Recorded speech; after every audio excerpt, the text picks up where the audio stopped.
ആളുകളെ ഇങ്ങനെ തെറ്റിദ്ധരിപ്പിക്കുക എന്ന് പറയുന്നത് എത്ര മോശമാണ്. ബഹുമാനപ്പെട്ട സുപ്രീം കോടതി പറഞ്ഞത് ഈ വിഷയം ഇപ്പം ഞങ്ങൾ കേൾക്കേണ്ടതില്ല, ഇത് ഹൈക്കോടതിയിൽ തന്നെ തുടർന്നാൽ മതി എന്നാണ്. അപ്പോൾ ഹൈക്കോടതിയിൽ തന്നെയാണ് ഇനി ഈ കേസ് തുടരുക. ഒന്ന്, അപ്പീലുമായി സുപ്രീം കോടതിയിൽ പോയവർക്കൊന്നും കിട്ടിയിട്ടില്ല.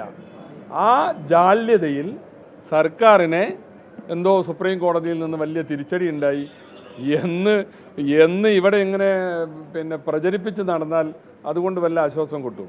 നിലവിലുണ്ടായിരുന്ന ബോർഡിന് എന്തെങ്കിലും അധികാരം തിരിച്ചു കൊടുത്തോ? ഒന്നും തിരിച്ചു കൊടുത്തിട്ടില്ല. കേസ് ഇനിയും ഹൈക്കോടതിയിൽ തുടരും. എല്ലാ അഫിഡവിറ്റുകളും ഞങ്ങൾ ബന്ധപ്പെട്ട വക്കീലന്മാർ ചർച്ച ചെയ്യുമല്ലോ, ചർച്ച ചെയ്തിട്ടുണ്ട്. ഞാനങ്ങനെ കണ്ടില്ലേ എന്നുള്ളതല്ല ഇവിടുത്തെ വിഷയം. അല്ല, വഖഫ് ബോർഡ് കേസ് നിലനിൽക്കുമ്പോൾ അത് സംബന്ധിച്ച് ഇങ്ങനെയുള്ള വിഷയങ്ങളൊക്കെ നിൽക്കുമ്പോൾ ഇങ്ങനെയൊരു യോഗം വിളിക്കുന്നതൊന്നൊരു ശരിയായ രീതിയല്ല. ഞങ്ങളിപ്പോൾ ഗവൺമെൻറ്റിന് അതിൽ പലതും ആക്ട് ചെയ്യാം, ഞങ്ങളുടെ അധികാരങ്ങൾ ഉപയോഗിക്കാം. പക്ഷേ കോടതിയിൽ കേസ് ഉണ്ടായത് കൊണ്ടാണ് നമ്മളെല്ലാം വെയിറ്റ് ചെയ്യുന്നത്. വഖഫ് ബോർഡിലെ പല നോമിനേഷനും ശരിയല്ല. അതൊക്കെ വിത്ത് ദ പ്ലഷർ ഓഫ് ഗവൺമെൻറ്റിന് ഉചിതമെന്ന് തോന്നുന്ന രീതിയിൽ അത് നോമിനേറ്റ് ചെയ്യാം. എന്താ ഞങ്ങൾ നോമിനേറ്റ് ചെയ്യാത്തത്? The case is pending before the court.